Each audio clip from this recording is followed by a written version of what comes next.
দেখুন, যারা এই মুহূর্তে টেলিভিশন সেটের সামনে এসেছেন তাদের জন্য সি ভোটারের এক্সিট পোলের ডেটা দিয়ে শুরু করব। ইতিমধ্যেই একাধিক সমীক্ষক সংস্থার ডেটা আমাদের হাতে আসতে শুরু করেছে, আমি সেইগুলো দেখাবো। কিন্তু প্রথমে সি ভোটারের এক্সিট পোল ঠিক কী বলছে, পশ্চিমবঙ্গের 42টা আসনের মধ্যে ঠিক কী হতে চলেছে। আবার বলছি, যারা এই মুহূর্তে টেলিভিশন সেটের সামনে বা অন্য কোনো প্ল্যাটফর্মে আমাদের দেখছেন তাদের জন্য আরেকবার সি ভোটারের এক্সিট পোল বলছে যে পশ্চিমবঙ্গের 42টা আসনের মধ্যে তৃণমূল কংগ্রেস পেতে পারে 13 থেকে 17টি আসন, বিজেপি পেতে পারে 23 থেকে 27টি আসন এবং বাম এবং কংগ্রেস একসঙ্গে পেতে পারে জোট হিসেবে 1 থেকে 3টি আসন। ভোটের শতাংশের হিসেবটা যদি দেখে নিই তাহলে সি ভোটারের এক্সিট পোল বলছে যে তৃণমূল কংগ্রেস পেতে পারে 41.5% ভোট, বিজেপি পেতে পারে 42.5% ভোট, বাম কংগ্রেস একত্রে পেতে পারে 13.2% ভোট এবং 2.8% ভোট পেতে পারে অন্যান্যরা। এখনো পর্যন্ত আমাদের যা ডেটা এসেছে, আমি দ্রুত একবার অন্য সমীক্ষক সংস্থা তারা জাতীয় ক্ষেত্রে কি ডেটা এখনো পর্যন্ত দেখাচ্ছে আপনাদের সামনে রাখবো। কিন্তু তার আগে যেহেতু পশ্চিমবঙ্গের কথা হলো, ম্যাট্রিস বলে একটি সংস্থা আছে, সমীক্ষক সংস্থা, তাদের ডেটা পশ্চিমবঙ্গ নিয়ে ঠিক কী আছে দেখাবো আপনাদের।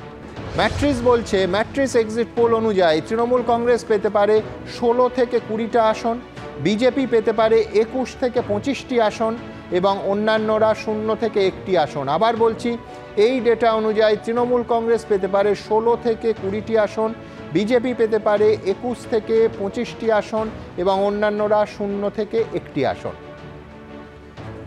এইবার পি মার্ক, তারা পশ্চিমবঙ্গের 42টা আসন নিয়ে ঠিক কী বলছে। পি মার্কের সমীক্ষা অনুযায়ী, তাদের এক্সিট পোল অনুযায়ী তৃণমূল কংগ্রেস পেতে পারে 20টি আসন। এক্ষেত্রেও দেখা যাচ্ছে বিজেপির তারা এগিয়ে রাখছে, বিজেপি পেতে পারে 22টি আসন। আবার বলছি, পি মার্ক এক্সিট পোল বলছে তৃণমূল কংগ্রেস পেতে পারে 20টি আসন, বিজেপি পেতে পারে 22টি আসন।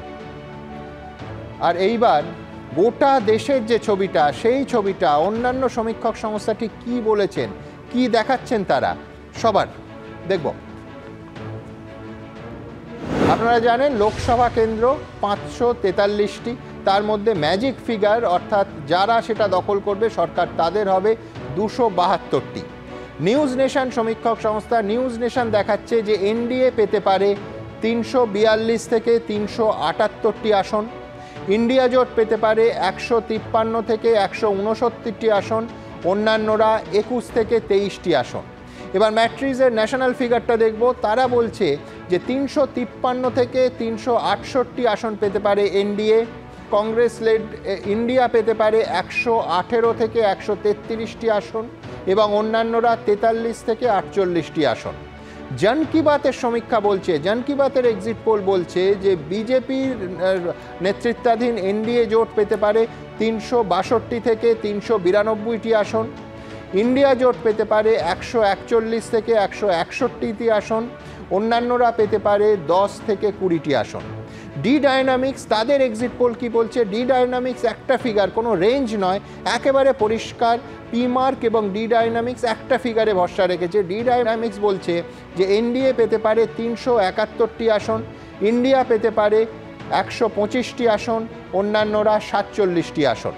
পি মার্ক এক্সিট পোল বলছে বিজেপি নেতৃত্বাধীন এনডিএ পেতে পারে 359টি আসন, ইন্ডিয়া পেতে পারে 154টি আসন এবং অন্যান্যরা 30টি আসন।